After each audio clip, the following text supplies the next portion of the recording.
Welcome, fellow bookworms, to Tibra's Den. My name is Whitney, and today I want to talk about some priority reads for 2025. I don't normally do a priority reads list, or last year a lot of people did 24 and 24, and this year some people are doing 25 and 25. I don't normally do this, but I decided there are definitely some books that have just been sitting there that I've been wanting to get to, and I haven't, so I want to try to make them a priority this year. So I did 5 series I want to continue, 5 series I want to start, and then 10 standalones. Some of them may be attached to a series loosely, but 10 of those that are just standalone books that I want to read. So let's go ahead and start with the series I want to continue. So I do want to continue to read the Throne of Glass series. So I have read The Assassin's Blade and Throne of Glass. I did not get to Crown of Midnight the month I was going to read it. I did not get to it. So I do want to continue on with this series. I absolutely love it so far. And so hopefully I can get to Crown of Midnight fairly early on in the year, so that way I can continue the rest of the series throughout the year. I don't necessarily want to finish these series, I just want to make sure I'm making progress on them. So that's the first series that I really want to make sure I continue. The next is the Scholomance books, and so I've already, of course, read A Deadly Education, which is book 1. I did not get to The Last Graduate the month I was supposed to read it, and then I do already have the Golden Enclaves, and so again, another series I just want to continue. I think it's just the 3, and so that'll be nice to wrap that series up this year if I'm able to. Another series that I'm so mad that I have not gotten through yet is the Gold Seer trilogy by Rae Carson. So I read Walk on Earth, A Stranger, and absolutely loved it. Like A River Glorious was supposed to be for a buzzword, and I just kept rolling it over, and I never got to it. And I loved the first one, and Mars at Somber Honey Books, I'll leave their channel link down below, mentioned that they love this series so much, so I definitely want to continue that for sure. So there's that one. Then we have, I only have the first 2, but I do want to continue the Prison Healer series by Lynette Noni. I read the Prison Healer ages ago, but it has definitely stuck with me. And I've put The Gilded Cage on a couple TBRs and never got to it, so I do want to read that and then grab the 3rd one as well. So that's another one I want to make progress on. And then the last series I want to make progress on is The Diviners by Libba Bray. I read the first one and haven't continued it. I do have the second book. I found it at a used bookstore, so I want to continue this series as well. I can't remember how many. I think there's like 5 books in this series, but I can't remember for sure. But again, just another series I do want to continue. So those are the ones I do want to continue. There's some other series I'm working on. A lot of them I'm up to date on, so I just want to read that last book or whatnot. But those are the ones that have just keep getting overlooked or not being read. So I want to do those. As far as series I want to start, most of these have been sitting on my shelves for a little while, and so I just want to get them started. The first are ones I found at a thrift store. There's 6 books, sorry. The 6-book series.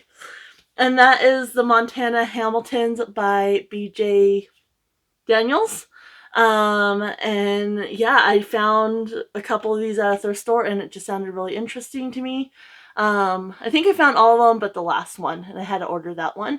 And they've just been sitting there ever since I found them, so I definitely want to get started on that series because it sounds really interesting. It's like Western, kind of political and such, so I think I haven't ever watched Yellowstone, but from what I know, it's kind of like Yellowstone in book form. But Montana too. So the next one, I only have the first 2, and that's the Winternight trilogy. So I do have The Bear and the Nightingale and The Girl in the Tower. I think the 3rd one is fairly recent release. And so these haven't been on my shelf all that long, but it's definitely a series I've been interested in for a while. And so now that I have the first 2 books, I definitely want to read them and then get the 3rd book when I'm able to. These ones I really want to read. It's the first one is the insignificant events in the life of a cactus, and then the second one's momentous events in the life of a cactus. And yeah, I really, really want to get to these. I saw Becca. I'll leave their channel link down below, of course. My brain's kind of but she read the first one, I think, and seemed to really enjoy it. So, and based on what it was about and everything, I was like, that's right up my alley. It deals with disability. She's born without arms, and so she tells people that she lost it in an alligator wrestling match. She lost them. And it just sounds like the disability rep and everything sounds really good. So I do want to read those. Then we have, this is kind of a continuation of a series, but these are, standalone within that series. So I do want to read the Six of Crows duology. They're part of the Grishaverse, but I read the Shadow and Bone trilogy and really, really enjoyed those. And so I want to read these this year. And then lastly, this has been on my radar for a little while, and I never knew she wrote books. When she was like teen, I'm assuming was when she wrote these.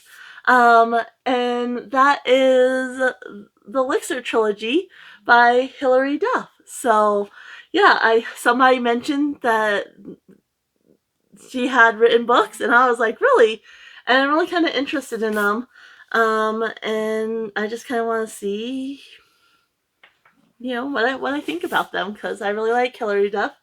And so I got the books from Thrift Books, and I want to read them this year. So they haven't been on my shelf too long either, but I do want to get to them this year. So there is the series I want to complete this year.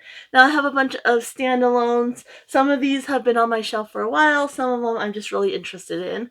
So the first one I really want to get to is Nosferatu by Joe Hill.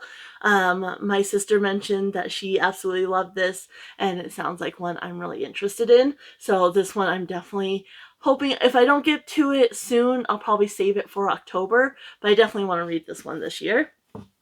Then we have Does It Hurt by H.D. Carlton. I got this recently.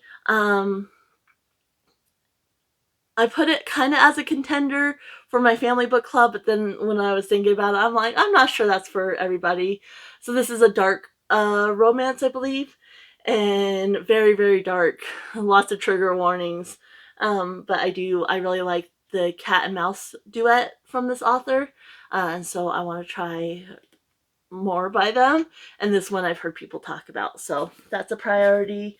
And then this one, The London Seance Society by Sarah Penner. This one, it is a priority, but probably not as much as the other ones. I just really like The Lost Apothecary by this author. And this has been recommended to me, and so I do want to go ahead and get that read. Then we have one I got recently. This was for Christmas, for myself, basically. And I got The Starling House by Alex E. Harrow. I read The Once and Future Witches and The 10,000 Doors of January by this author.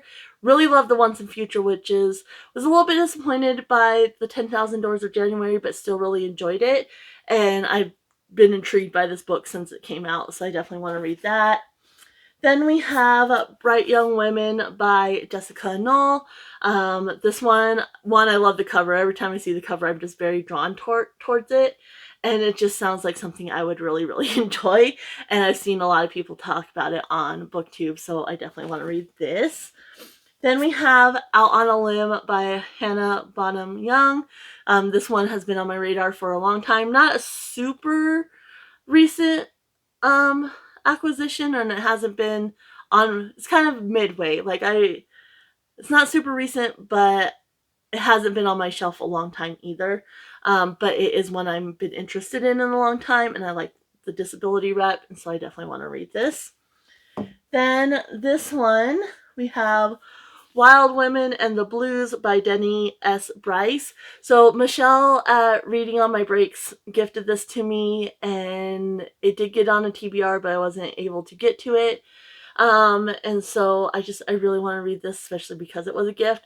And so that's a priority. And it just sounds like something I would love. So then we have The 7.5 Deaths of Evelyn Hardcastle by Stuart Turton. And I read The Devil in the Dark Water or On the Dark Water, something like that, and absolutely loved it. I read that one at part of Allison on a Book Break Stop and Start Buddy Read, and I've been wanting to try this one. I have never read this one, and if I like this one, then I'll get their newest release as well. So I'm very intrigued and very excited about this one. I know it's completely different from the other one, but it sounds like something I would really enjoy. This one, I've never read a TJ Klune before. In the Lives of Puppets, I got when this was released because I was very intrigued by it. So I picked it up when it was first released and I haven't touched it. So this one definitely needs to get read, especially because I bought it new. And it just, to have it just sitting there is not okay. So I need to get that read. And likewise, I also need to read A Day of Fall and Night by Samantha Shannon. This is the one when I was kind of like, standalones, sort of, because this one technically is a prequel to Priory of an Orange Tree, but it is a standalone kind of prequel. So, yeah, I need to read this. It's chunky. I'm a bit intimidated, but Priory's chunky too. And I read that multiple times, and it looks like there's some pages that aren't very long or some like little chapters and such. So this shouldn't be like a horrible read like this one right here. Where'd it go? Where'd it go? You know, you have like little breaks, obviously. So, yeah, that's a big priority. So those are what I'm going to try to prioritize. I'm going to put the series in a jar, so that way I can pull those. Chris at Chris's Corner does that a lot. They pull slips of paper a lot. They do it every month, where they pull 3 series out of a series jar to continue that series. And I think I'm going to do that, and I might put some of my other series I'm working on as well. But maybe just these ones, since these ones are the priority. We'll kind of have to see, and then I'll have these books out in a prominent space so I can make sure I'm working my way through them. Like I said, there's not anything, like it's not an official list. These are just books I would like to get to. So I would love to know if you've read any of these and your thoughts on them, whether negative or positive, just no spoilers. Just kind of your thoughts in general. If you're interested in reading any of these, I'd love to know that as well. Otherwise, I would love to know if you have a book that you are really prioritizing that you really want to get to this next year. And if you don't have anything to comment and you just want to make sure you're supporting the channel and to let me know you're here, you can always leave a rabbit or any type of animal emoji, maybe a crow for 6 of crows. And anyway, I'm going to go ahead and leave you guys here. Happy reading, everyone. Bye.